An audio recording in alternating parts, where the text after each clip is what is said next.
আসসালামু আলাইকুম এভরিওয়ান।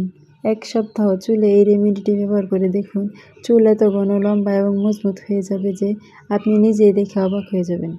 আজকের ভিডিওতে আমি আপনাদেরকে একটি হোমমেড হেয়ার অয়েল তৈরি করে দেখাবো।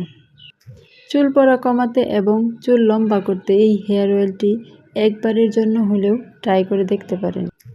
তাহলে চলুন দেখে নেই কীভাবে এটি তৈরি করতে হবে। আর হ্যাঁ, যারা এটি ট্রাই করেছেন বা করবেন অবশ্যই কমেন্ট করে জানিয়ে যাবেন। এর জন্য সবার প্রথমে আপনি যে নারিকেল তেল ব্যবহার করেন এটি নিয়ে নেবেন।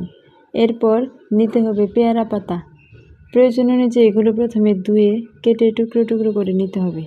পেয়ারা পাতা চুলকে ঘন এবং লম্বা করতে সাহায্য করে। এরপর নিয়ে নিতে হবে একটি পেঁয়াজটিকে ছিলে নিয়ে ছোটো ছোটো করে টুকরো করে নিতে হবে। পেঁয়াজ নতুন চুল গজাতে এবং চুল লম্বা করতে সাহায্য করে। এভাবে পেঁয়াজ এবং পেয়ারা পাতা কাটা হয়ে গেলে একটি পাতিলে তেল নিয়ে নিতে হবে এবং চুলায় 10 মিনিট জাল করে নিতে হবে। এভাবে জাল করার 2 মিনিট পর এতে অ্যাড করতে হবে 1 চা চামচ মেথি দানা। বন্ধুরা, পেয়ারা পাতা, পেঁয়াজ এবং মেথির নির্যাস এই তেলের গুণাগুণ অনেক গুণ বাড়িয়ে তোলে। চুলের গোড়া শক্ত করতে বা চুলকে লম্বা করতে এটি অনেক উপকারী। প্রতিদিন গোসল করার আগে 2 থেকে 3 ঘন্টা লাগিয়ে তারপর চুল ধুয়ে ফেলতে হবে।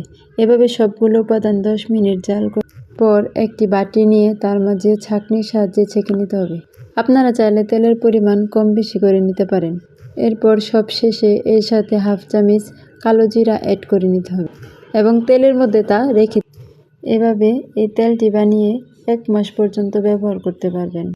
এখন প্রতিদিন এটি ব্যবহার করুন চুলের গোড়া থেকে আগা পর্যন্ত এবং শ্যাম্পু করে চুল ধুয়ে ফেলুন। এভাবে ব্যবহার করলে 7 দিনে এর ফলাফল পাবেন ইনশাআল্লাহ। ভিডিওটি ভালো লাগলে একটা লাইক দিন। আজ এ পর্যন্তই। আল্লাহ হাফেজ।